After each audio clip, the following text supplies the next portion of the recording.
All right, good evening. Everyone can hear me okay in the back? Thank you so much for coming. This is such a great crowd. This is our second event here at the Strand, and we're so thankful to be here. And a really great opportunity for our community to have some really good discussion. A few housekeeping things. We do have wine, beer, and snacks for sale in the back. The restrooms are out the doors and either to the right or left, depending upon gender. And we're so excited that the Strand, they've donated this space to us, and we're really lucky to be able to be here. And so we have this beautiful gold hat that we're going to pass around, and we like to be able to give back to them. So if you'd like to feel free to give a donation, and then I'll collect it in the back. And with that, thank you very much, Ali. That's a beautiful introduction.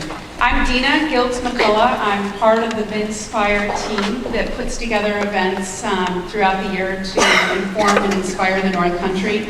I'm proud to partner with this terrific panel today that we put together, and I'll tell you just my own reasons for doing this so that you can understand where I'm coming from, because I'm a white person, obviously amongst Black people in the front of the room. And this spring, when Plattsburgh State went through some of their challenges that the community was really well aware of, there was an opportunity for some of us to say what small difference could we make in our community. I met with Ken Kennelly and also Rowena Ortiz-Walters, the Dean of School of Business and Economics, who are here, and we talked about what the community might do to be more welcoming. I've been involved in this organization for probably 3 years now, and for me, I can tell you my own bias, and I think this is where we come from tonight, is acknowledging where we come from.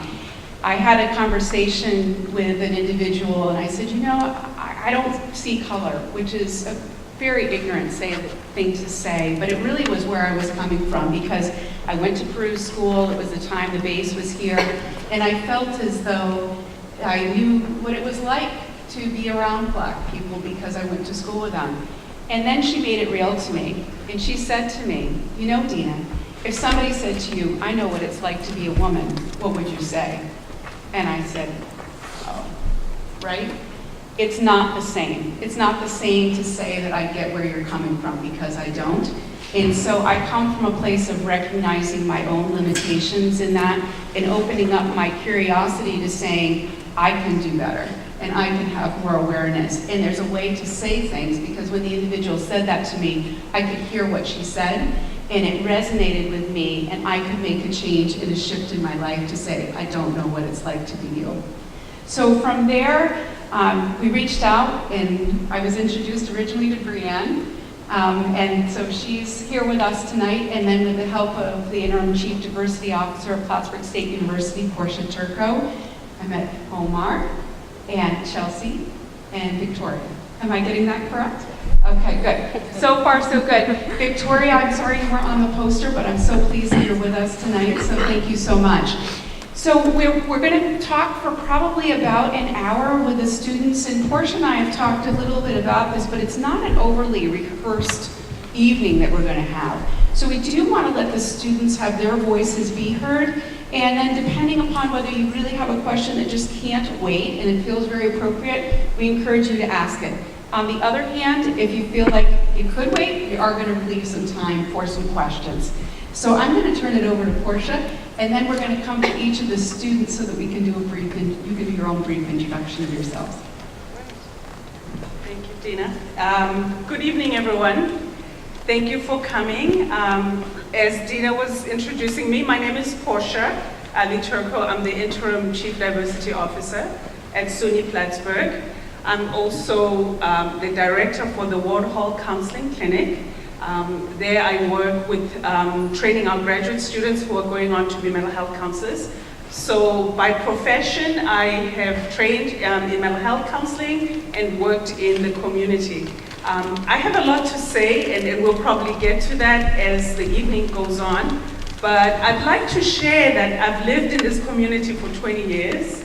I'm very proud to be a North Country mom. I have 2 girls. They've joined us tonight, Yamuna and Graziella. Graziella and Yamuna were born in Plattsburgh, so they are North Country girls. So I'm invested particularly in our community, and I see it as such. I recognize the strengths that we have and also the limitations. I know that we've had a challenging year on campus. But for me, I'm coming from the standpoint of being excited, which sounds paradoxical, perhaps. I'm excited because of what happened, because we can finally have real discussions about what it's like for people of color, for people who are different. I'd like us to also remember that there are people who want to make this different. So I'm glad to be here. I'm glad that you came. It's an evening. It's a school night for a lot of people, so thank you for that.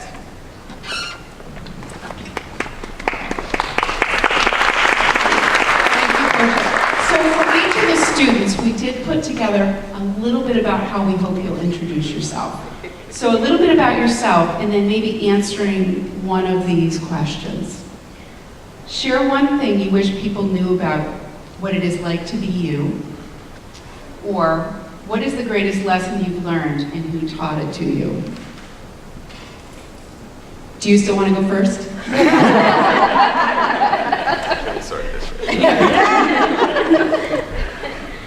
And you can change that up if you want to, but we'd like to get to know you.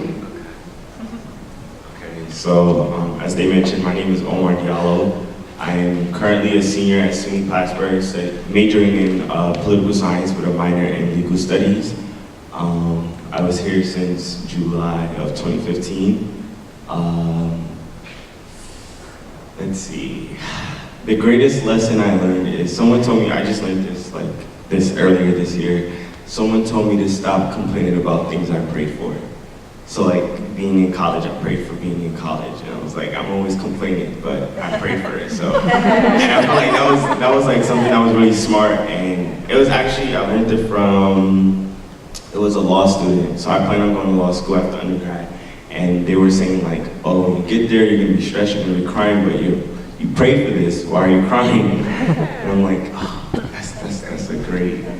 that's a great way to think about it. I prayed for this, why am I complaining? So I would say that's the latest lesson I learned. Yeah. Where are you from? Okay, so originally I'm from Brooklyn. I moved to Staten Island at the same time I came here, so I can't really say I'm from Staten Island, so I'm from Brooklyn, New York. What was the first question out of the two? Which was the very first one? Share one thing you wish people knew about what it was like to be you. So hello everyone, my name is Chelsea Asari. I'm a senior at SUNY Plattsburgh. My major is public relations with a minor in journalism. I plan to work in entertainment media with helping empower Black women.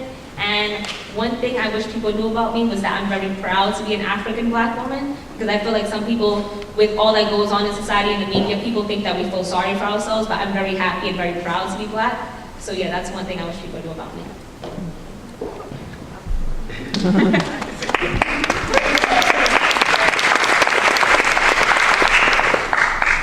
Hi everyone, my name is Victoria Banjo. I'm a senior studying public relations and psychology. Some of the involvements that I have on campus is I'm the president of African Unity. I'm also a head RA in Macomb Hall. I'll answer the second question. It was a lesson. That was the greatest lesson. No matter, I might butcher this a little bit, but no matter how kind you are, the world won't treat you kindly. It's something that really resonated with me, because if you see me on campus, I'm always smiling. I always try to be kind to others and just be that positive force, but that doesn't mean that people are going to do it back to you. But then also don't let that stop you from being that positivity in someone's life, because say you meet 100 people, they're all angry, but you meet that one person and your happiness and your positivity influences them in a positive way. You help one person out of 100. That person can help another person. So just keep spreading the love.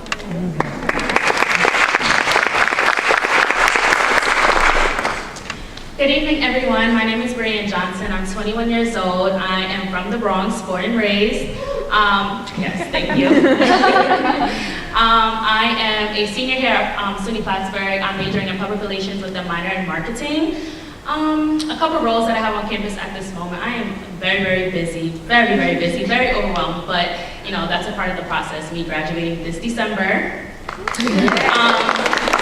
I am I'm an intern for the Public Relations Department. I'm also a TA for my lovely advisors class, Michelle Ulette.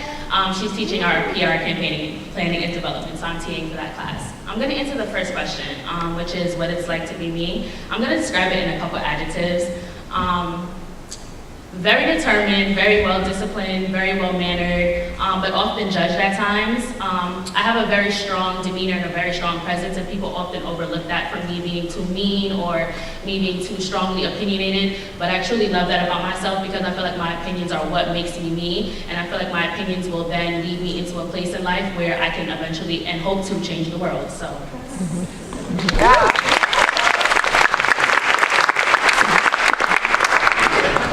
That one. We're going to do two here. Or three, or however we're going to do this. So, we want to move into some of your experiences here, especially in Plattsburgh is helpful, but it could be something from your past. And what I'd like to hear about first is a time where you felt unwelcome, unsafe, threatened, or unworthy. So really wanting to get to the heart of what it's like, and if you can relate that to something specific that's happened here, I think people would like to hear that. I mean, there's a lot. Okay. So like when you first get here, you know, they sell you the dream, like you're in college, you don't have your parents, you're gonna be having fun, and then like somewhere down the road, probably mid-semester or mid-year, you have your first encounter with overt racism or discrimination. I'm not saying this to say that this doesn't happen in New York City. I would say in New York City is more covert. You would have to have, I would say, some form of knowledge of what it's like, or of what covert racism is or discrimination is to understand that it's happening to you in New York City. Whereas here, it's more so blatant and in your face. I can't remember which semester it was, but it was probably my first or second year. I think I was walking outside. It was late night, a truck drives by campus and like starts yelling the N-word at me and my friends, and it's just like, is this seriously happening? So that's the time where like, you know, where it's blatant. And then another time is the Confederate flag was very prevalent on this campus in 2015 and 2016. I don't know how prevalent it is now. I don't see it as much. But when I do see it, not to say I don't see it, but when I do see it, it doesn't have the same effect that it did have when I first saw it. And I say that to say that I am, I guess, numb to it now. When I first saw him, like, oh, this is Plattsburgh. Like, this is the type of energy you all are bringing to the table. Like, this is the type of welcoming that the school is. I'm not saying the school, but the area, because no one from the school brought the truck onto the campus and said, go right around campus waving this oppressive flag, because the flag is oppressive to my people. So I would say that's another encounter. There's many encounters that I can't remember off the top of my head right now, but when I do remember it, I will say them, because there's so many. Okay, so as Omar said, I've also had many encounters with like racism where I haven't felt welcomed and I felt threatened. But one specific example is during last semester during the Snapchat incident.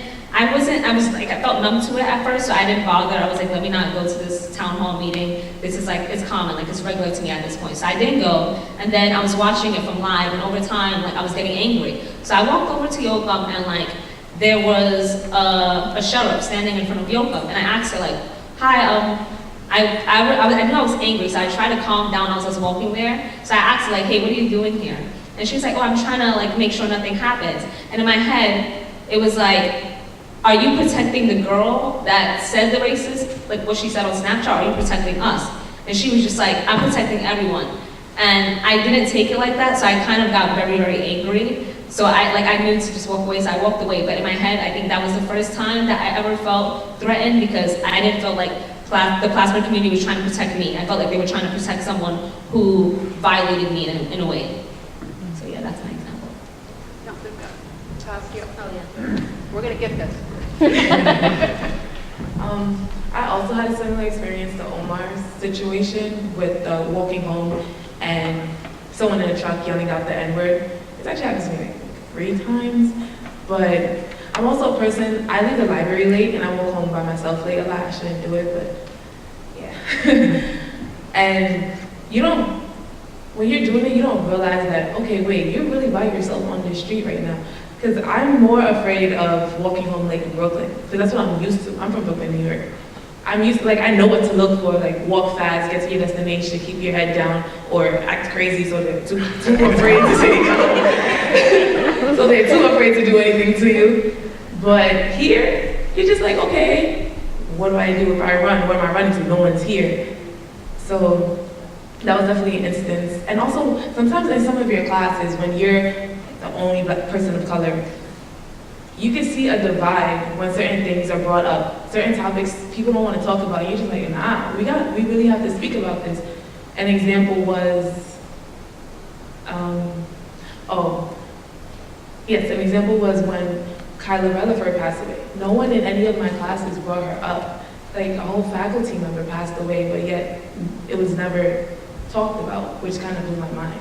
So I just think we have to be a lot more conscious about how you're oppressing people by not speaking up instead of saying something. An incident for me was also, like Chelsea said, throughout the Snapchat post incident. I remember we decided to have a protest where we walked downtown, and it was a lot of students, and I remember seeing posts going around about a man on Facebook, and he was just saying these really nasty things, and I get emotional about it because it just was really bothering to me, and it still kind of upsets me to this day. He was just saying things like, we should have ran them over, bodies littered everywhere, and I felt unworthy, I felt threatened, I felt unsafe, because I was just thinking to myself, like, man, like, this is really what people think about me, like, and although it wasn't directed towards me specifically, I mean, he didn't say Brianne Johnson, he was talking about the group of students who I was with, who I was in support of, and I had to really take a step back and was like, wow, like, and after that, it really made me look at things so much differently in Plattsburgh. It saddened me, but it also gave me a lot more drive because I wanted to use that as motivation for events like this to let people know that this is what goes on and that we shouldn't stand for things like that, no matter who you are, but more specifically to a group of people who are less in this community. So, sorry to be, sorry. I think for me, one of the most challenging parts about addressing discrimination would be, if you listen to everybody say and share their stories right now, you'll hear people say, I'm numb. I'm really numb. There's so many, I don't know which one to tell you. And of course, my bias is that I'm trained in mental health. And so when we look at and listen to the symptoms and what people are describing, we hear trauma, right? So it sounds like we have a whole group of people who are traumatized, who are walking around wounded and hurt, and really life goes on as it usually does. And certainly I can talk a lot about trauma. I was born and raised in South Africa, Johannesburg, South Africa, during the apartheid era. So for us, discrimination, racism was legal. So it was in our constitution that white people could assert dominance, and financially, emotionally, and otherwise. We lived in segregated communities. And in fact, when I got married, I married my husband, Dr. Portia Turco, he's in the audience today. When we got married, it was illegal. So part of that struggle for us was violent. It was a violent struggle. And so the trauma was in our faces. We were actively banned from going to different parts of the country. We have lots of stories of being chased by dogs, and it sounds so extreme when you say it. But I'll tell you that for me, when I arrived here in the late 90s, and I think that was probably one of the most challenging experiences of my life, because there was a sense of not being congruent. So I was experiencing something internally that externally didn't make sense. And I felt that, and then I've spoken about this, I share this a lot when I teach in my classes, that when you look at implicit bias and you look at some of that covert racism, it's probably the most injurious kind of racism because it's not in your face. Nobody's banning me from entering any hall in Plattsburgh. Nobody's saying you cannot come in and drink the water from this fountain, which is what I grew up with. Nobody's saying that to me here, but in subtle ways, you know you're not welcome. And I think that but when you bring it up, people say you're imagining it. It's not real, it's not really how it's happening. I'll tell you, like lots of different experiences of being a faculty member in a campus where you can count faculty of color on one hand. That is a challenge because part of it might be even just questioning your credentials and your ability to teach. What do you know? So for me, walking into a classroom, it might not necessarily be, oh, I don't like the lesson, it's boring. It might be, well, am I being taught by somebody who knows what they're doing? So some of that is justifying your existence. So a lot of that, a lot of the experiences we discuss is being followed. That seems kind of predictable now. You know what to do not to be followed. Don't take a backpack into a store, or don't take a purse. Don't wear anything that has pockets. But some of that is extremely traumatizing for a lot of people. For me, as a person who's owned businesses in town, it's being able to be questioned about licensing. So it's a long list of things that I think might seem, when you look at them microscopically, like they're not a big deal, but these are daily occurrences for people of color. So I think that, I think part of it is being able to move past and get through to what you were saying, Dina, talking about the implicit, some of that covert discrimination, that feeling like we can't really acknowledge that systems of power and racism still operate. You know, I teach a lot. I have some of my students in the audience today, and they know, I'll admit that I myself am prejudiced in different ways, but I don't want to be. I'm prejudiced, but I don't want to be. Today when we came in, I didn't stop and look. If I was in a wheelchair, how would I get in here today? Didn't stop and look because I didn't have to today. You know, sometimes prejudice operates like that when you don't have to think about it, then it doesn't affect you. So I think that part of it is being able to perhaps move past the conversations that say, I'm obviously black, you can see that, to what is it really like to not be included? So this is more about understanding the difference between diversity, meaning we are a very diverse campus. When I arrived here 20 years ago, I could say there were 5 students of color. We have a lot more now. We have clubs, but do you feel like you are a part of things? Do you get to make decisions that affect your life? Do you feel like, I think Carlos Medina, who is the Chief Diversity Officer for SUNY Central, brought out a really interesting comment. He said, you know, diversity is being invited to a party, but inclusion is being asked to dance. You know, so are you inviting, but really paying attention to who's not dancing, who's sitting in the background? And I think that's what I have to say. Thank you. And Brianne, when we did our prep for tonight, one of the things she asked that I modify on the poster that we put out was to change the word to inclusivity. And we didn't have this. I appreciate the education around it because it truly is different. So thank you for sharing the heartfelt stories on this side. So to educate our crowd, can you also share with us a time when you felt fully seen, heard, and at ease? So this one is not so hard because there's only like 2 places or 2 forms of, I guess, environments that I feel like I'm seen or heard. And that is when I'm, actually one, and that is when I'm with people who look like me, or people who advocate for people who look like me. And that's the only time I feel like I was ever welcome here.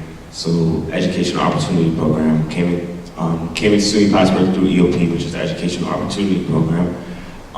And when I'm in that space, that's the only time I felt welcome, or like I belong here, or I deserve, not even I deserved, that I earned my spot here, and I wasn't given this spot.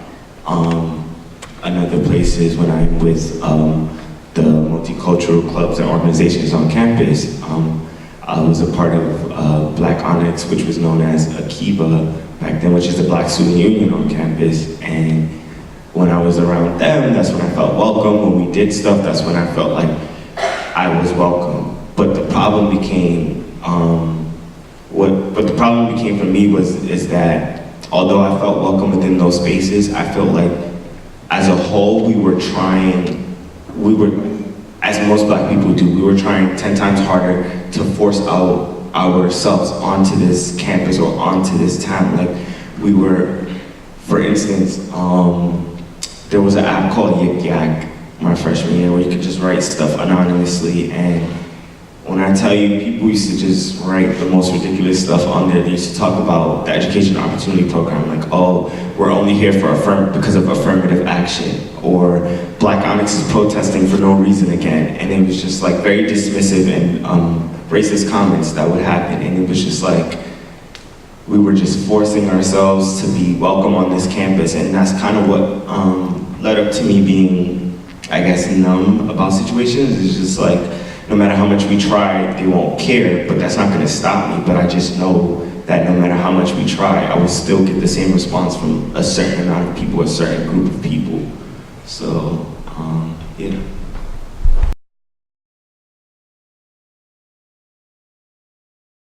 So a time in which I felt at ease was, as Omar said, in the EOP program and in clubs on, like multicultural clubs on campus. And as far as classes, one class in which I really felt at ease was Dr. Turco's class, because although I wasn't in there with just Black students, I felt as though he challenged the white students to share their opinions. Like, because it's most classes where like situations would happen about racism and like, they'll be like, okay, so let's talk about it. And nobody talks. And they're looking at me because they expect me to talk. So I don't talk, so then nobody talks, and then we move on to the actual subject. But Turco would actually emphasize, like, he'll like literally ask you, what do you think about it? So that he can like challenge you to actually like state your opinion or say what you think about it. So that was a class where I felt at ease. And another time in which I felt at ease was when I hosted my own event for Black women on campus. Well, I did it off campus because I felt like I wasn't welcome on campus, so I did something off campus for Black women. I guess that was the time when I felt at ease because I was with people like me, and we was able to like bask in our own like insecurities and like we just got to share each other's confidence and like insecurities. So I think that was the time in which I felt at ease. But like, that doesn't happen often at Plattsburgh, so if I didn't host that event, I would have probably been numb to it, sad about it, and I would have just never like enjoyed myself at Plattsburgh.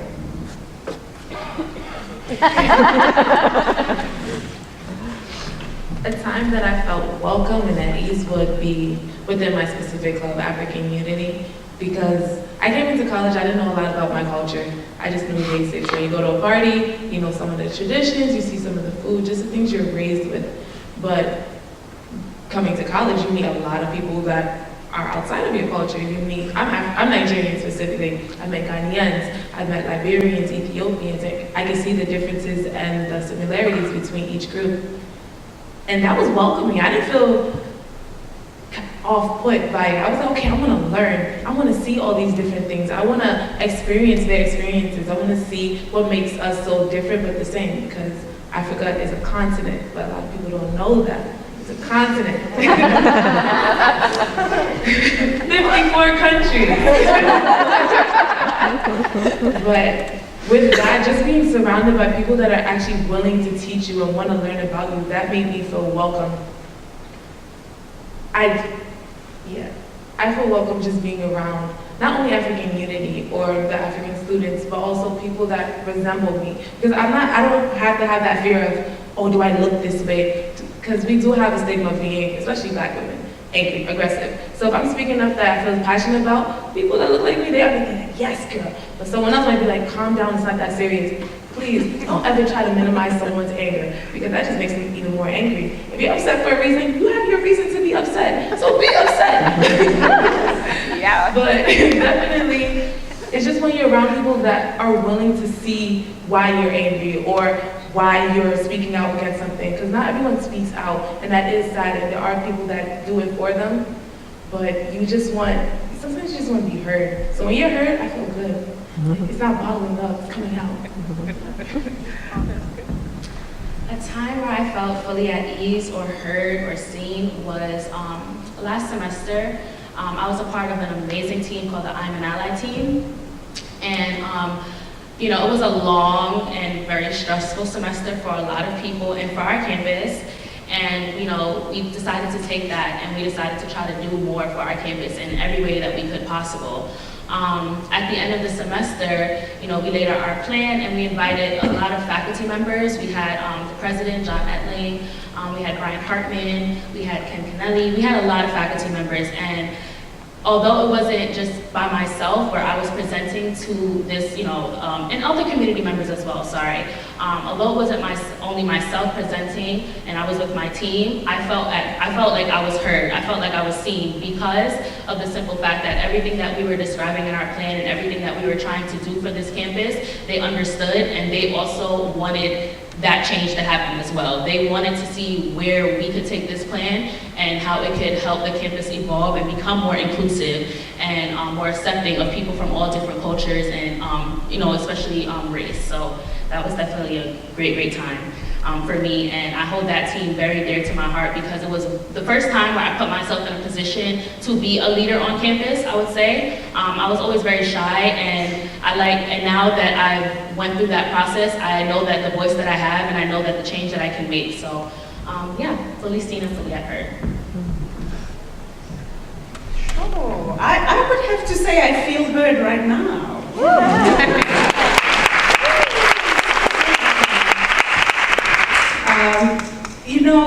It's been an interesting 20 years for me living in Plattsburgh, in that this is, of course, the dissonance sometimes, in that I'm in love with this community. So I live here by choice. So it's not default. And people will still ask me, you have an accent, where are you from? And I'll say, I'm from Plattsburgh. Born somewhere else, but from Plattsburgh. And I think that part of being seen is being able to understand that there's so many different variations to human beings, I'll hear about, we'll joke around. I have my neighbors who plow me out. I live on a farm, 160 acres.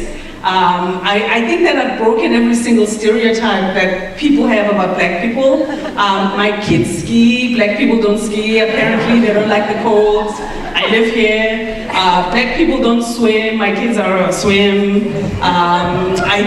So I like country music. Kenny Chesney is my number one. I was at the concert in Boston like a couple of weeks ago. So I have cowboy boots. I think I have 4 or 5 pairs that I bought in Wyoming.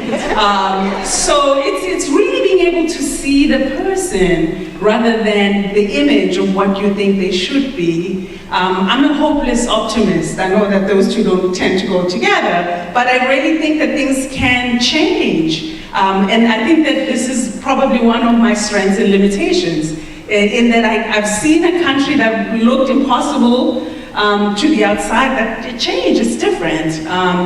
I see like 19-year-olds now who don't believe that apartheid was the way it was, so I have a lot of hope because of that. I see my children grow up and they're friends and they have sleepovers and really, I think we can do something. So for me, I feel heard when I have neighbors. I've worked, I said, in mental health. I worked with corrections officers, and sometimes I was the first black person who wasn't incarcerated that they met.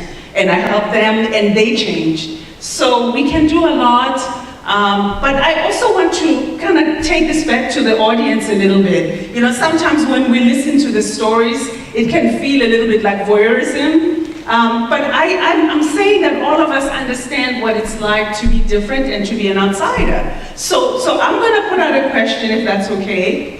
And I'd like you to think about an experience in your own life where you felt left out. Let's take a minute.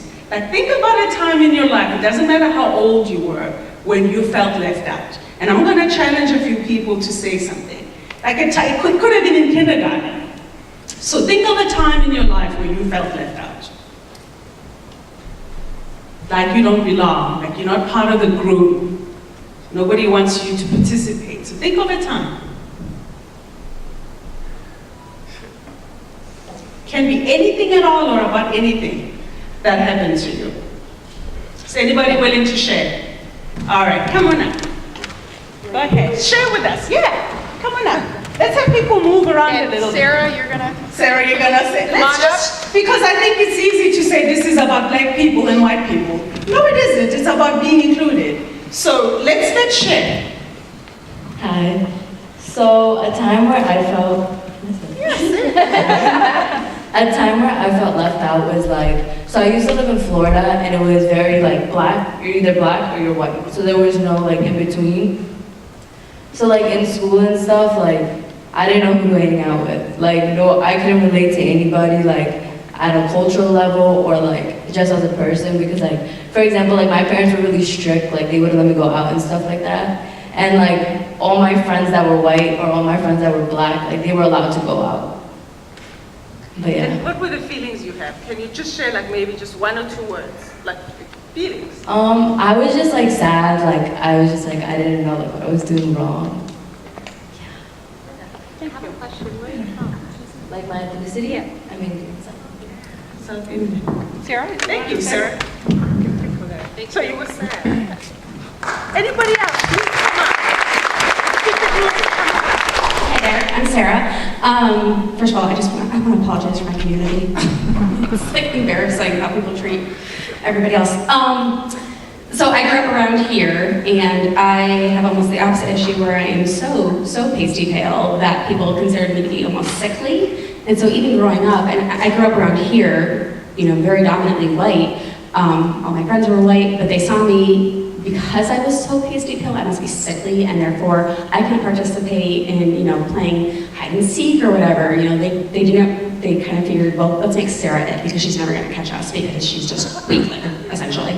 So, you know, and it's always kind of been like, I'm so pasty pale that I get picked on for it, you know. So it's another skin tone, essentially. And what feelings did you have? Oh my God, I'd go home and cry. You know, it was pretty constant. You know, the people that I did consider my friends or the people I grew up with made me feel lesser than, and it was depressing. Yeah. Somebody else?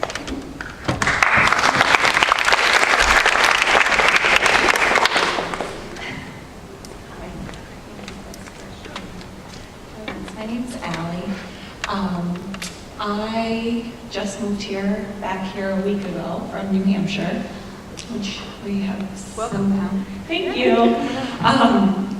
The experience that I was thinking about is a couple years ago I had a job where I was the boss and I was the youngest person in the organization. And the people that were working for me were amazing, and most of them had been there like longer than I was alive. So it was a really awkward experience for me because I got a little bit of anger towards me because I was young, and then some anger towards me because I was a woman, and so it was really challenging, but it added a whole layer of insecurity to what I was doing that really, I felt insecure anyway because I was so young and I was the boss of all these people, but to have people, you know, actively be like, you, okay, darling, you know, like, you don't know what you're talking about. I'm like, okay, well, I do, and it doesn't matter. I do, and you're in trouble now. So. I think the insecurity was really bad for me, and you know, just feeling like self-doubt. Like I knew what I was talking about. I was there for a reason. I was supposed to be there, and to have other people look at you like, oh, you're not supposed to be there. It's hurtful. Thank you. Paul, do you want to add? Paul's going to come on up. Maybe we'll take one more, and then you're on deck, the four of you. We're going to be coming back to you next. Known Paul for a long time.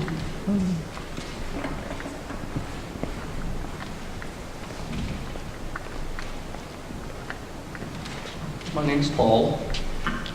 In 1963, I was 20 years old. I know it doesn't look like that now. But the once was a time. And I was involved at my college in Virginia, men's college just north of Richmond. Believe it or not, it was an all-white men's college. And some of us thought it would be a good idea if the college integrated. And one of the things that we wanted to do was to get some sense of the people who were experiencing the civil rights movement. So about 4 or 5 of us went into Virginia Union University in Richmond to meet a guy named Martin Luther King Jr. He was at a meeting of the Southern Christian Leadership Conference, and so there were 5 of us who walked into this gymnasium, and they were all black. Now, I grew up in a mixed community in Cambridge, Massachusetts, but it was pretty even. And there, all of a sudden, we were the minority. And things were going really well when we were all singing "We Shall Overcome." And Martin Luther King Jr. had a way of looking at white people as brothers and sisters. And I believed in that, and I thought that was really, really important. The man who spoke after him, though, was a man named Adam Clayton Powell. And he was assemblyman or representative for Harlem. And he hated white people. And in the space of just a few moments, he was able to turn that audience around from "We shall overcome" to "We shall destroy." And I was scared, because all of a sudden, people were looking at me as the enemy. I had never experienced anything like that in my life. It was a life-changing moment. Thank you, Paul.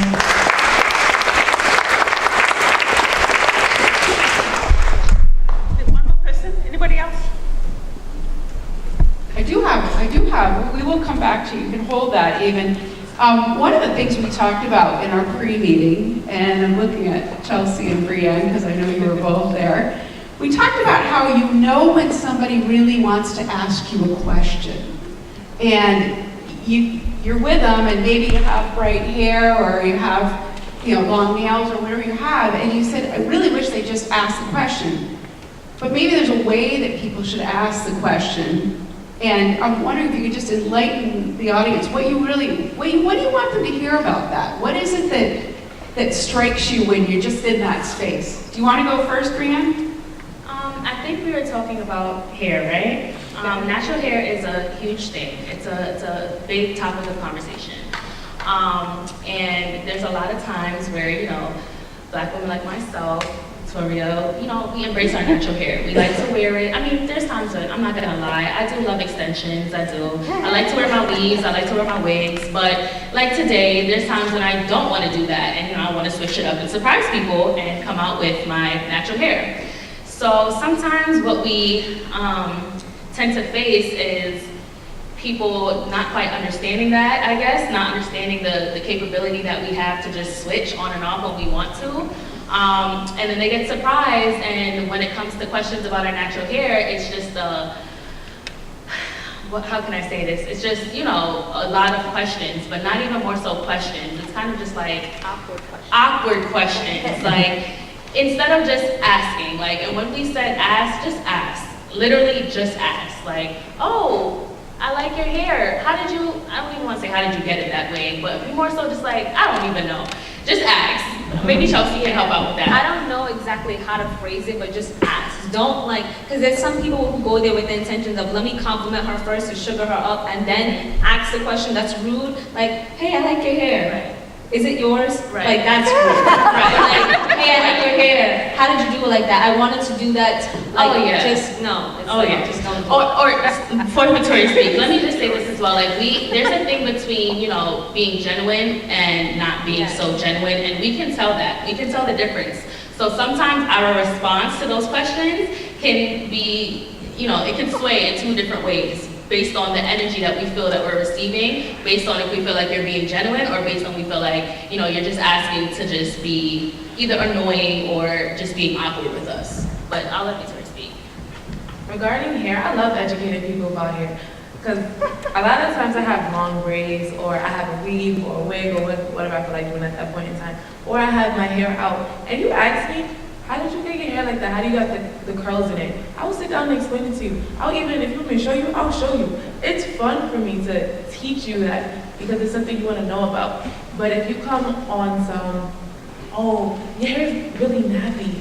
First of all, please don't ever tell someone their hair is nappy. It is kinky or curly or coily. Nappy is very offensive because it snaps. Like, that's like saying your hair is really straight and bland. It's offensive. You don't want to hear something like that. So, and also the switch up, it's fun. An example for me, I don't always have my hair out because the Plattsburgh air is not good for my hair. It dries out very quickly. Every night I have to moisturize for 20 minutes to get the moisture in it and repeat every night. Plus it takes a lot of energy. I'm a college student. I'm late to a lot of things. I gotta go. So the question of, oh, why don't you always have your hair out? That's kind of a pet peeve of mine because the time it takes for you to do something, not the same time it takes for me to do something. It's a lot more effort and energy and just, I might not like it out. I think people don't, it comes with research. I feel like people don't know, because this is, for many of you, I know this is probably your first encounter with black people, like the college students, so I feel like they don't know that black women are very versatile. Like, we can have braids one day, or wig the next day, a head wrap the next day. So it's like, when they see it, they are questionable about it, but I really value honesty, and like, I know it's annoying to have people want to ask questions and they don't know how to ask. So if you don't know how to ask, my best suggestion, go home, do your research first, and then ask, rather than ask in a way that is rude. Like, how did you get that? Is it yours? Like, don't ask, just wait, do your research, come back the next day and ask. I think that's the best thing to do. And one thing that I always, just one more thing, one thing that I always do if I'm talking about a topic I do not have a lot of knowledge about, is I say, I don't want to sound ignorant, so please correct me on how I'm asking, and then I ask the question. It's going to be in my head, and I want to ask you, and by not asking you, I'm going to get into another situation where it's going to be the same question. I could have answered it the first time, but instead of not asking, now I'm really questioning everything. So just apologize beforehand and just do a disclaimer. Like, I don't do this. I'm curious. That's the word. Just want to know. I'll tag a little piece to that. Maybe a tiny little bit of history is, there's a long, what should we call it? There's a history of hair in black women, and then part of that was really oppressive to a lot of us. So part of that degradation of the black body was associated with really putting down our hair and saying it's ugly, it's dreadful. That's where the word dreadlocks comes from. It's dreadful. And so I think for many years we have tried to do lots of different things to conform to the type of hair that we think is acceptable. So within the last decade or two, I remember the natural hair movement coming on. We've worked on embracing, and instead of saying, we don't want it, and part of embracing is saying, I can be versatile. So for me, the first thing that I do if people ask me is I'll say, yes, it does take me 5 hours. No, it doesn't take me 5 hours every day. I don't have that kind of time, I'm a mom. But it does take me 5 hours, and then I'm okay for like a month or so. Then I don't have to do anything to it, just wash it and dry it.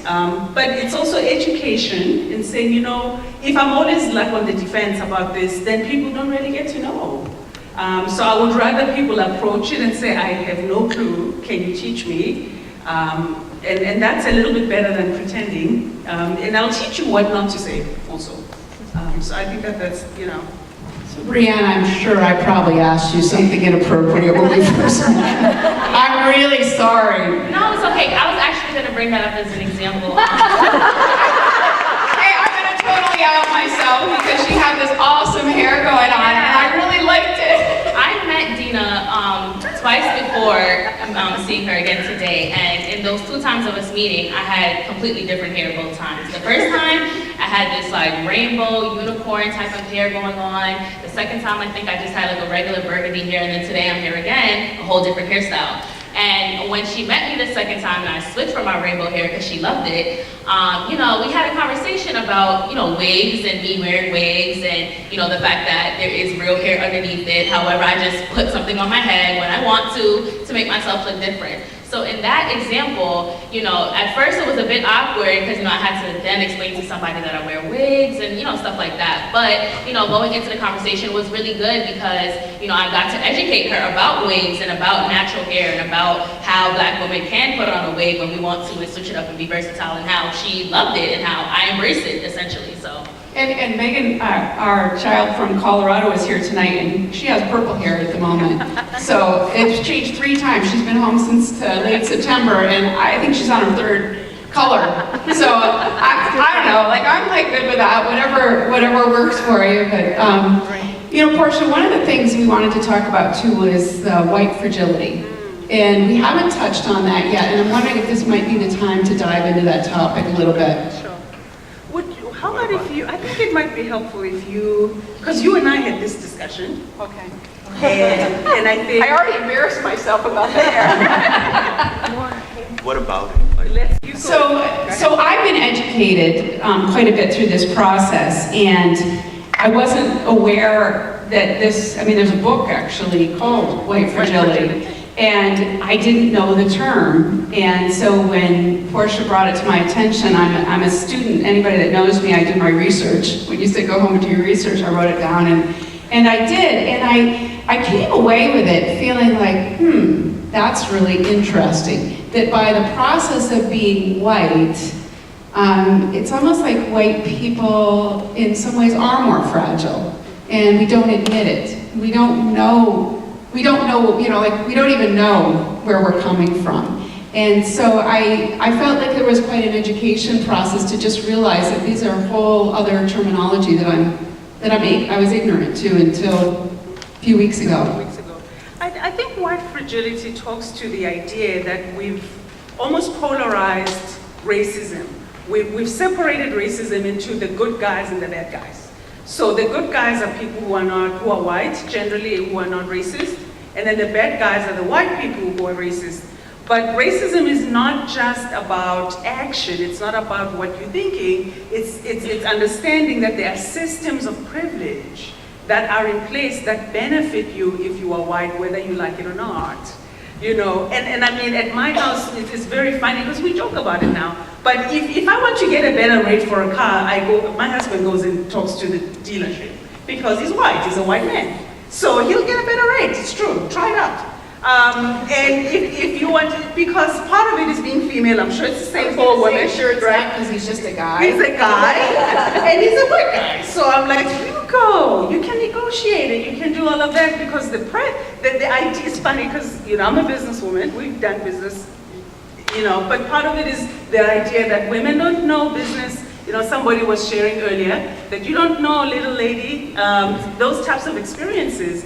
But I think really fragility doesn't allow us to say, first and foremost, our institutions are built on racism. Right? If we're honest, we look at how do colleges, how were they put together?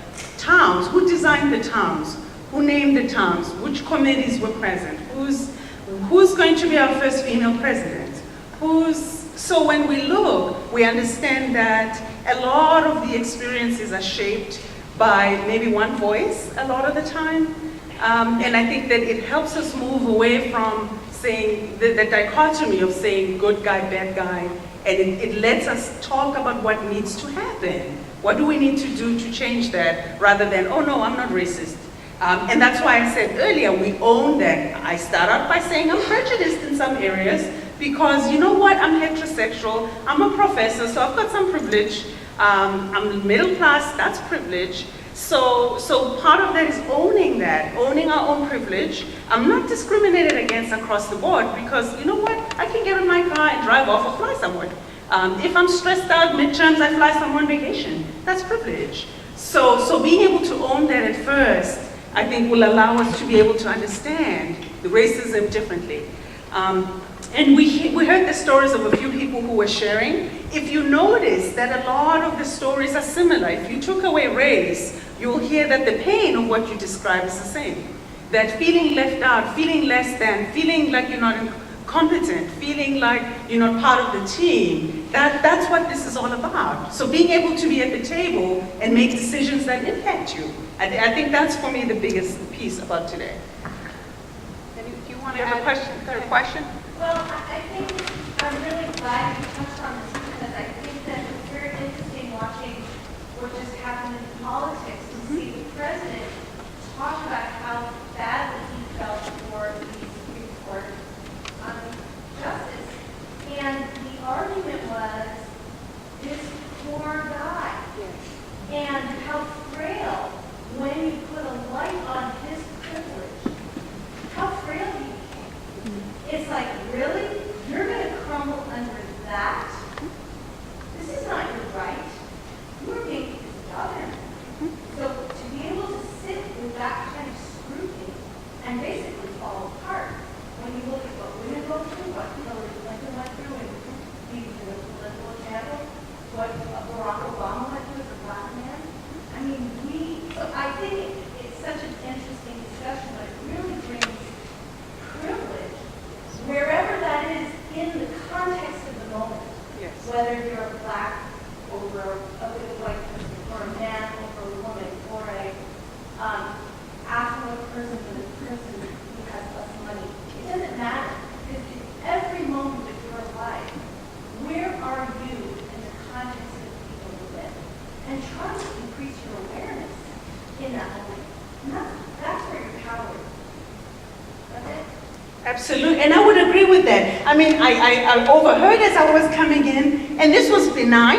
People didn't mean this, but we said we have bathrooms in here. We have male bathrooms, and we have female bathrooms. So what do you do now? Right? So we still, but if we don't admit this, we're not going to move past different conversations. So I'm going to go to Zaisha. Here we go, Zaisha. You want to pass this one? Yeah. Okay. Hello, so as she said, my name is Aisha. I was a student at Plattsburgh, but now I work full-time there. One, thank you for everything you all are doing. But I do have to bring up, since we are talking about white fragility, something that literally just happened maybe 8 minutes ago, right? So my heart literally just dropped, right? We came and we said, how can we relate to everyone's experiences and things such as that? And Paul, I know you do not mean anything, and your intent is very good, and what you intended to do. But to come and say, in 1963, I went into a space where predominantly black people were, and I didn't feel included. It was thinking about, how about those black people, they would have went into that same space back then.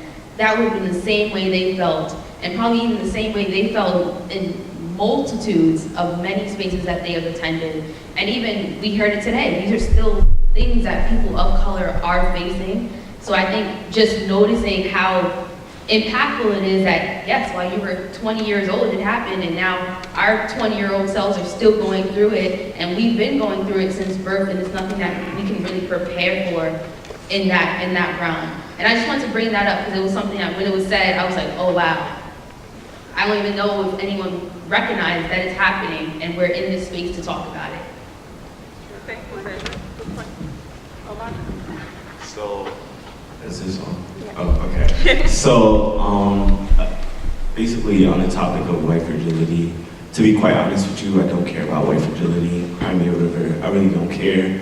For the reason that, why should I feel sorry for you after hundreds and hundreds of years of slavery and oppression and discrimination and all of this other stuff that is still happening? Systemic and institutional racism is still alive, so please don't leave here thinking that you solved racism because you came here and you heard black people talk. It's still alive, it's still happening. It's happening in your workspaces, it's happening in your schools, it's happening everywhere. So when people bring up white fragility and talk about them feeling a certain way because they're going to be a minority soon, we're taking all these jobs, we're doing all this, I don't care. cry. I don't care. You had your turn. You had your race that wasn't even fair. You had a head start in front of every other race on this earth, and now you want to cry and you want me to feel bad for you. I won't feel bad for you. I don't care. I don't care about white fragility. And to the point where Zaisha did bring up, I did catch that, and it did make me feel some type of way in the space that we're sitting here. And it's, you know, it's another thing that you basically put a pin in your brain, and you're like, I'm gonna come back to that later. And you brought it back up. And it was like, we have to, the show must go on, but I'll bring it back up. Just like she said, that happened in 1963, and today, 2018, I am still going through that. People that look like me are still going through that.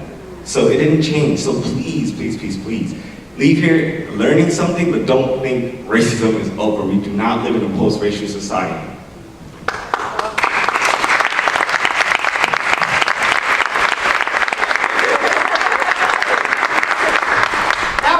Super well put. And I know, you know, Paul, again, I know Paul to be a very gracious individual, and you said, I think both of you expressed yourself in a way, as I said earlier, that we need to be able to hear what it is you're saying.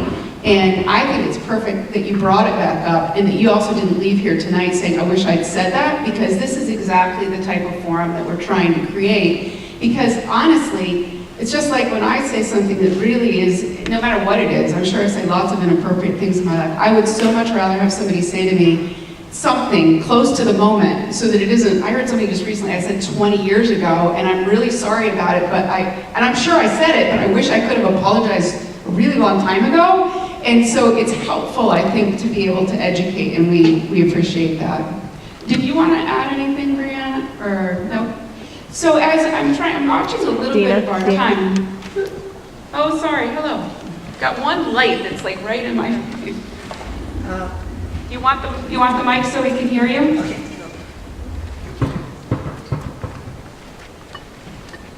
Thank you so much for this wonderful program. It's really wonderful to be. To my little understanding, eliminating this ill from our society is a very long and thorny road. And I think it really requires the effort from both sides. No, we cannot say this is your problem and you need to solve it, and other way around.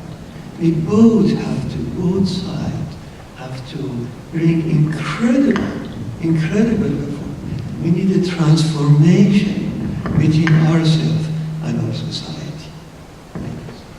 Thank you. Tell us a little bit, what brought you here tonight? What brought you here tonight? Where are you from? Okay, I was born, I live here as you are. I am Plattsburgh.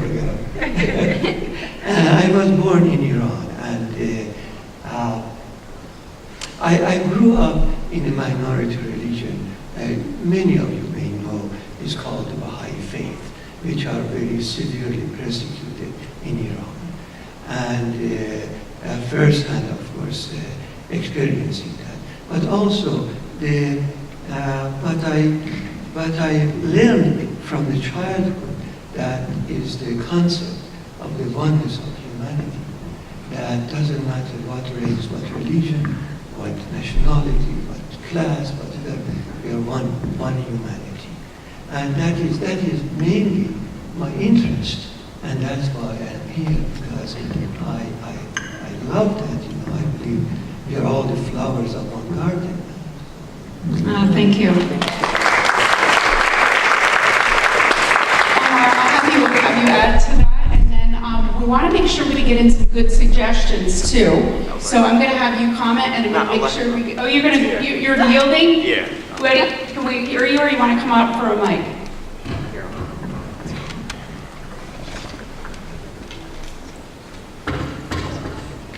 I don't think I need this.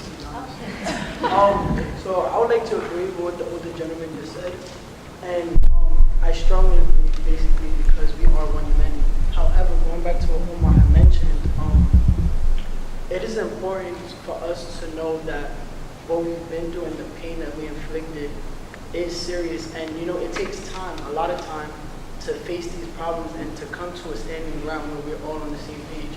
But it's not gonna happen in one day, like he said. We're not gonna leave here knowing that racism is completely over and it's not still happening when we leave these doors. And you know, we're grateful to have people stand behind us and hear us out. But we also have to stay well woke and stay, you know, aware of what's going on around us. We can't just, you know, let it be the way it is. We have to be strong and stand tall when we're speaking about these issues, and it may come off hard and it may come off, you know, like we're being too aggressive or stern, but that's just the way it has to, that's the way it has to be because of what's happened in our past or the experience we've gone through. So it's just like, we can't just say we're one humanity and we're one when, you know, the things that we faced in the past is still a constant reminder in our head of, but you know, it's not fair to some extent. I just want to say that we can't just move past that like overnight. It's not, it won't happen that way. So, Thank you. I just want to add, just to kind of tie back to what everybody's saying, and I appreciate you standing up. I think for me, it's important to recognize that some of these feelings come full circle.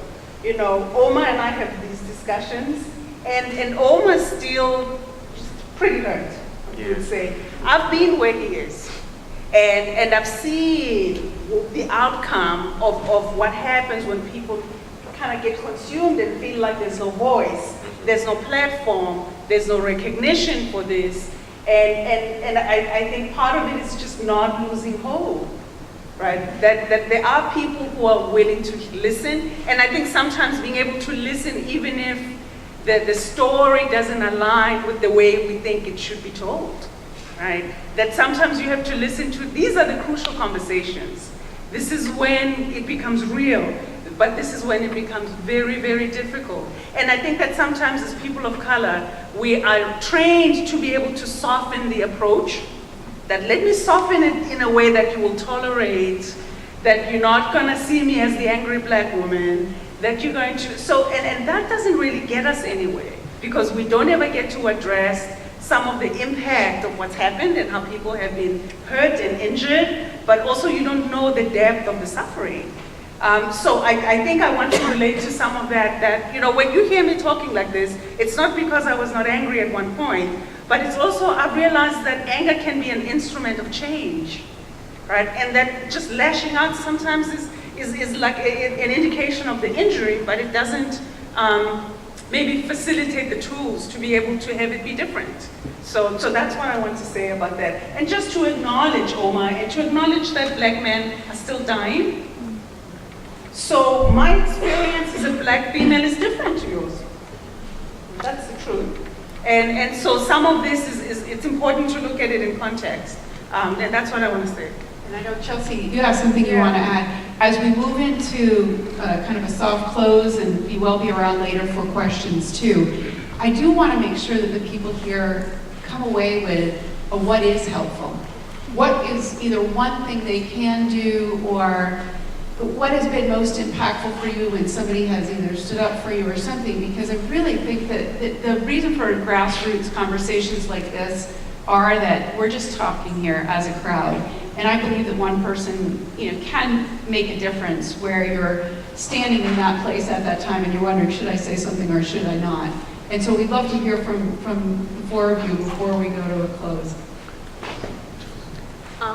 I just want to say that I completely understand Omar, and like, I think part of the problem is sometimes white people feel as though they have to say something. Sometimes it's just best to listen, because you tend to be in a situation where you're talking about your suffering, and then a white person would make a comment like, yeah, I completely understand you, look at feminism. Or I completely understand you, look at how about gun control. And it's like, you're totally taking the situation away from me and putting it on yourself. And then I have to lose my anger or how I feel to feel sorry for you. When the intentions was, the conversation was directed towards me and about black men dying, or like gun violence, and then they turn it into, oh yeah, the white man who shot a school, he has mental illness. And it's like, do not steer, it's hard when you're sitting in a situation, the conversation steers from black people into a white person telling their story, and then you have to feel sorry. And if you don't feel sorry, you look like an angry black woman, or if you make a comment, you look like an angry black woman. So it's difficult, like it's very difficult in senses like this. So you're going to give what they should do? I think the best thing to do is to just listen, because if you try to relate, sometimes it makes it worse. Like, it honestly makes it worse. Like, if I'm talking about, like, for example, I was in the Gender Women Studies class, and we were talking about feminism, and I was already kind of, like, not feeling it, because I feel like we talk about feminism too much, and we don't talk about how black women were not included, so I already get annoyed with that conversation. And then you just hear white women constantly talking about themselves, and then I think the best thing to do sometimes is just to listen and not put the, how can I say this? Good advice anyway.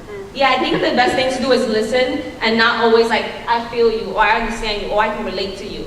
Because then you put it back on yourself, and you completely forget about me, and how we were talking about me and my struggles. So I think sometimes it's just best to listen and not relate the subjects, like, oh yeah, I can completely relate, look at feminism, yeah, men, I hate men. It's like, no, that's not what I was talking about. I wasn't talking about that. So I think it's just best to listen, and rather than trying to relate or trying to, I feel you, just listen. I think that would be my best advice. I just want to say in relation to, is this one? Okay. In relation to what Chelsea was saying, and also an answer to your question, Dina, we spoke about, what it feels like when when there's situations in the world that involve black people, white people have a tendency to always want to come to you and say, I'm so sorry. I'm so sorry that happened to you. How did you feel about that? And sometimes it gets annoying. That question in specific gets annoying to me. Talking about the Snapchat incident again, I was walking, I think I was leaving the library, walking in the ACC, which is a really common area for most students, and this random white girl literally just walked up to me, and she's like, oh my God, I heard about what happened, how do you feel about that?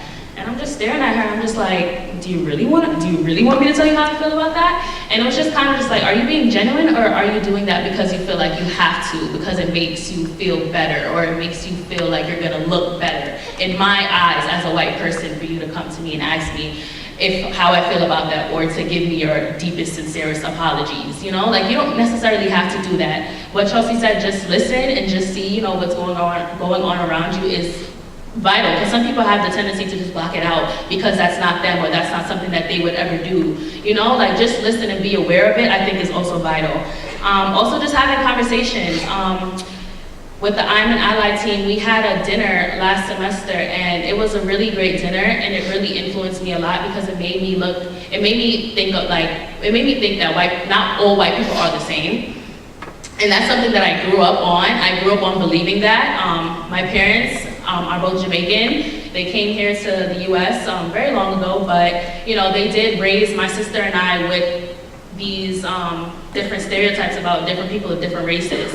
And one thing that they always told us were, white people are not the best, and white people are all the same. And it took me coming to college and educating myself as well, and putting myself out there to educate other people about the different experiences that I face, to realize that not all white people are the same, and that there are good white people out there. So having conversations and getting to know who I am or where I come from, you may not fully understand, but at least taking the initiative to do so is also really helpful.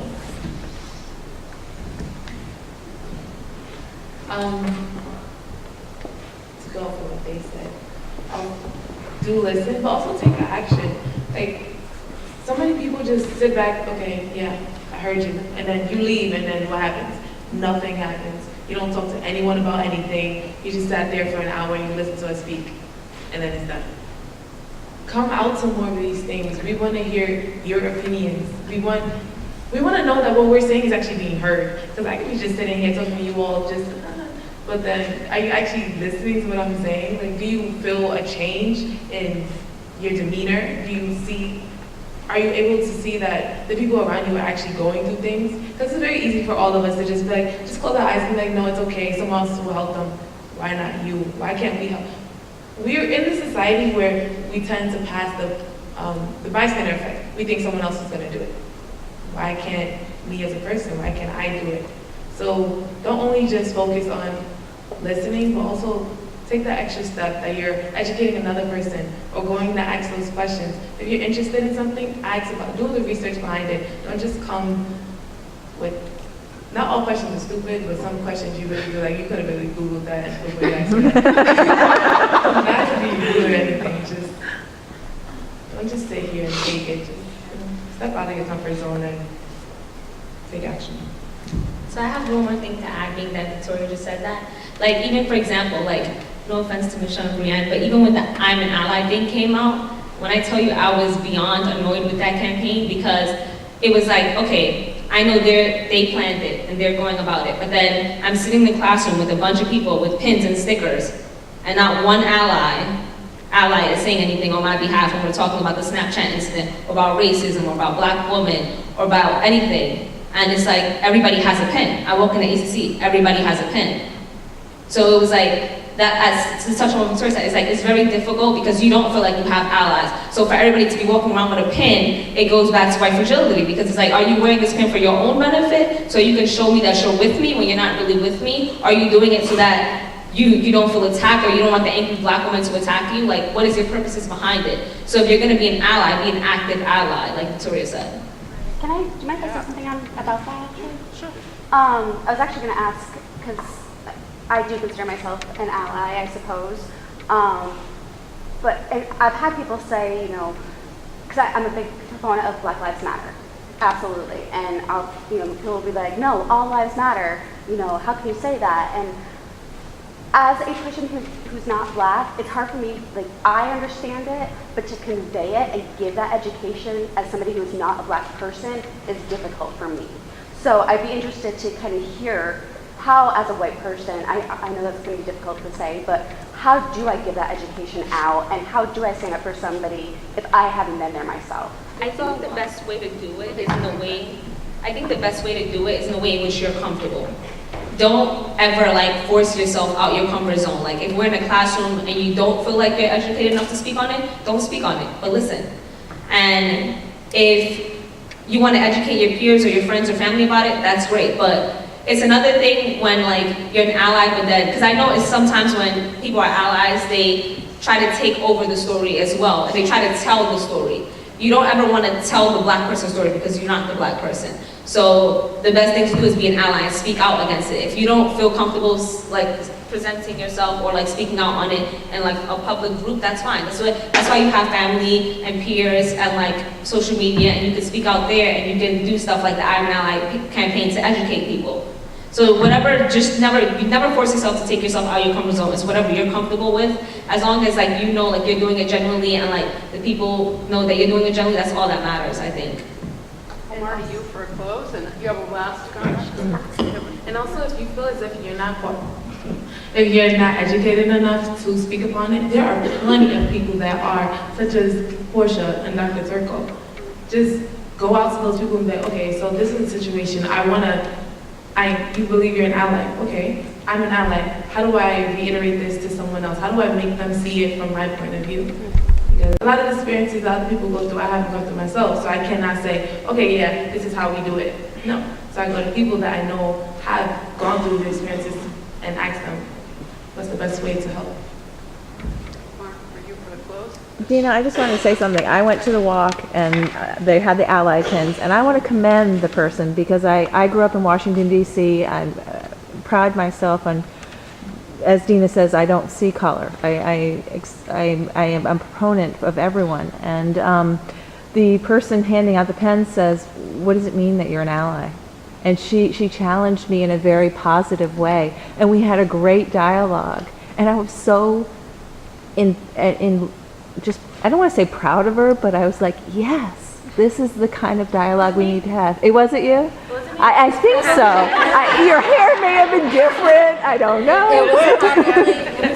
Yes, but it was wonderful. It was a wonderful encounter. It's like, yes, we need more of this. You know, challenging in a positive way.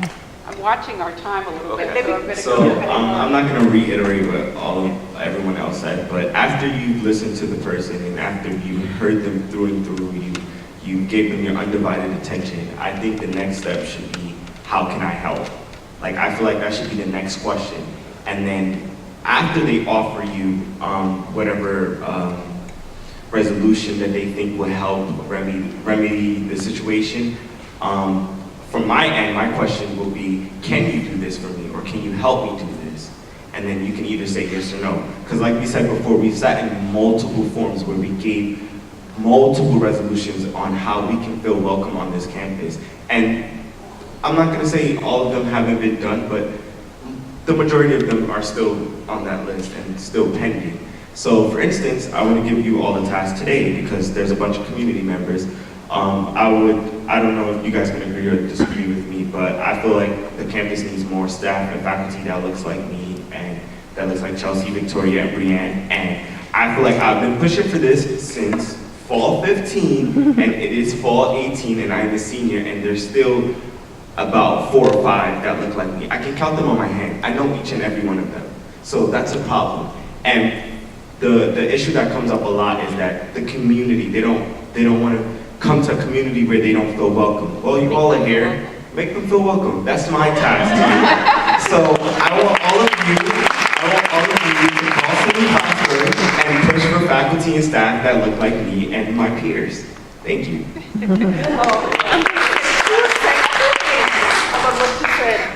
You know what? I think that one of the pieces that when we discuss, why are you leaving? People say community. So they're not saying money, they're not saying it's too cold, they're saying invite me over for dinner at your house so we can eat and hang out and have a good time. And I think that that's so important because from those dinners and those lunches and those coffees, you get to look at a person and understand that, yes, you notice this is a black face maybe, but that there are other interests that are more similar to each other than anything else. I think that, for me, when I look, I'm a mom. How many people are moms in the room? Okay, so we all know the struggle is real. Tomorrow is school. We all relate to that, right? So how many people are at school? How many people have homework tomorrow? Midterms are coming, let me see. Tonight. So you relate to that. So we really actually have a lot of things in common, much more than the things that we have that are different. But it's being able to open up our circles. And I will say that our community sometimes is closed, that we don't let people in. And I think that people in the room, if you are asking me for a suggestion, Dina, Dina and I have had conversations, we don't see eye to eye on everything, but we all listen to each other. And we value that. And I think the next step is let's have coffee and talk about everything else other than how we're different. So I think if we can do that, so task yourself. If you have a group of people who think exactly like you, who look exactly like you, part of maybe the goal this year is to see if you can add somebody else who's different. So what do you need to do to meet somebody, engage somebody at work, engage somebody in the mom's play group, at school, at the library, at the ACC, and say, I'm probably gonna make a fool of myself, but I'm giving myself a goal to expand my circle, and you seem nice enough, I'd like you to be a part of it. And if we don't get along, I'll move on, but I'm gonna try that. So I think that would be my instruction. If you are gonna do something about tonight, rather than sit and listen and no change happens, I would say that that's the most important. That's the inclusion part of the diversity. Thanks.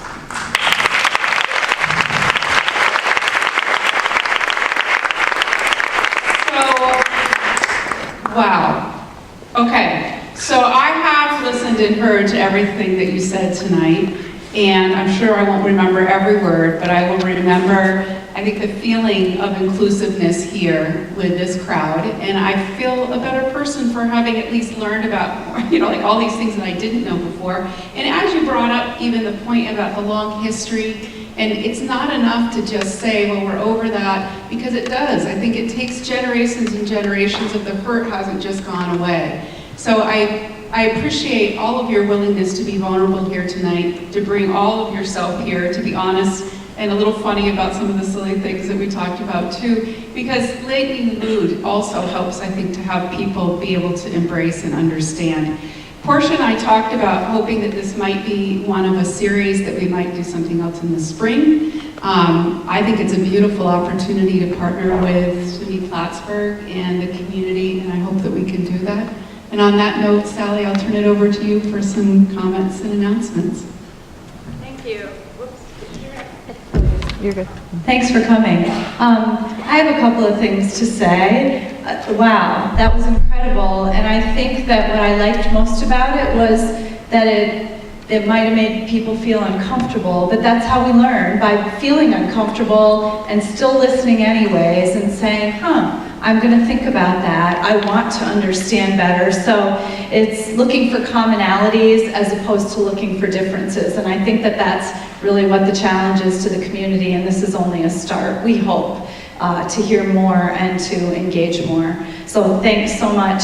I'm part of the Vinspire team as well, and just wanted to fill you in. If you're not on the email list, and there's a lot of new people here tonight, just stop by. I'll have my pad here and put you on the email list so you can come join in. On Wednesday, November 14th, Brian Osborne from Anshen Acupuncture is going to talk about something super cool. I've been waiting for this for a year. He's going to talk about the meridian clock, the body clock, and this is all kind of mysterious stuff to a lot of us, but it's the natural things that are happening in our body, even when we sleep, and how we become more aware of that and kind of in tune and become healthier.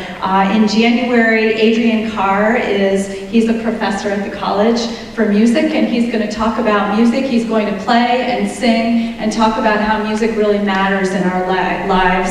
And then in February 13th, Linda Johnston, part of our Vinspire team, is maybe it's the third Sex in the City talk. Yeah. That's always fun, a little bit spicy and a little bit different, and it's really a great talk for all ages. We do tend to have our talks the second Wednesday of every month, December, not in December and not in the summer, but we're here at the Strand, and we hope that you'll get on the email list, and please join us. At this time, too, we like to announce things that are happening in the community if anybody has something to say. I know a great thing went on yesterday down at Clinton Community College, and it was, what was it called? Stand Up to Stigma. Stand Up to Stigma. It was about mental illness and a whole day around how to normalize mental illness. So there are amazing things happening in Plattsburgh. Tap into some of the people that are here to find out, too. Go ahead. Yeah, Dr. Adrian Carr, like she mentioned, has a concert coming up at the UU, 4 Palmer Street on October 20th. He's launching a new album that's absolutely fantastic, so you can check his Facebook. He's released 2 videos. So it's $15. His tickets are on adriancarpiano.com, and you don't want to miss the concert. It's going to be phenomenal. The music is just mind-blowing. Not that she's biased. Not at all. Anybody else want to announce something that's happening in the community? I just also want to let community members know that the Plattsburgh calendar is going to be up and functioning with all of the events on campus. I know one of the really strong recommendations that students felt we needed to get the word out on, you are invited. We have pageants, we have food, we have music, we have dance, we've got everything. So you are all welcome to attend, and I think that the prices are usually reasonable. I know African Unity is putting some events. We have Black Onyx. We literally have events probably every single month. So this would be a great way to show support, and it's a fun type of an experience. Portia, where's that calendar? Is it on the website? So it will be on the website. Can you correct me, Brian? It's on the website now. You just go to the website and the Plattsburgh calendar, and it's here and it fills up with Yes, so thanks for this. So that's super convenient, and I know children can come. Parents, if you're thinking, I don't have babysitter, please bring there's food, there's all kinds of things going on. So children are welcome to a lot of the events, and it's actually an exciting way to introduce diversity into little kids' lives, where this is fun, this is entertainment, this is food. So I'd like to put a little bit of a highlight on that, and students work really, really hard to put these together. There's a question with your Asia has a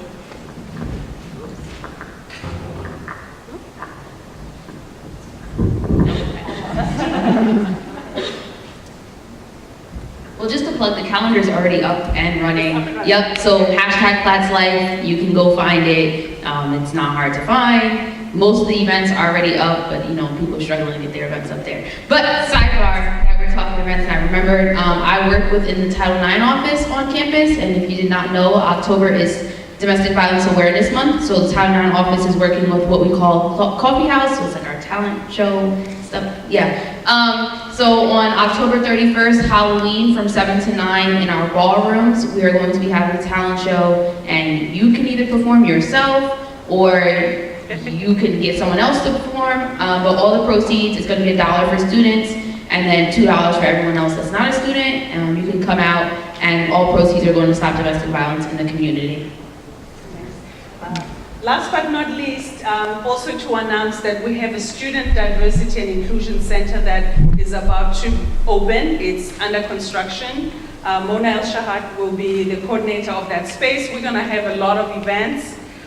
So please keep your eye on the website. We're going to be having a lot more information, and she'll be putting together a lot of different programming for that. So go on the website. It's being juiced up. It looks really nice. I think people put in a lot of work to make it like user-friendly. I think it looks beautiful. I don't know if people agree with me. It looks a lot better than it did. So, and I know the United Way is working on a coalition for diversity, inclusion. Ken, I know Paul, some of Portia, we're all getting involved in this. One of the things we talked about was having a student or students involved in it. I said tonight we might have amongst us some people that would bring voice to it. I really like the idea of, you talk about age diversity as well, and really the people that are in it. A huge thank you to the Strand for offering us a beautiful space. Thank you, Sarah. There's a lot of programming that happens right here. I know there's an event this Saturday night. There's another one coming up. I mean, it's all the time, right, Sarah? So you can also take a look on the way out. There's information on upcoming programming and support the Strand. And thank you again to all 5 of you for your energy and your wisdom and your power tonight. We're all very grateful.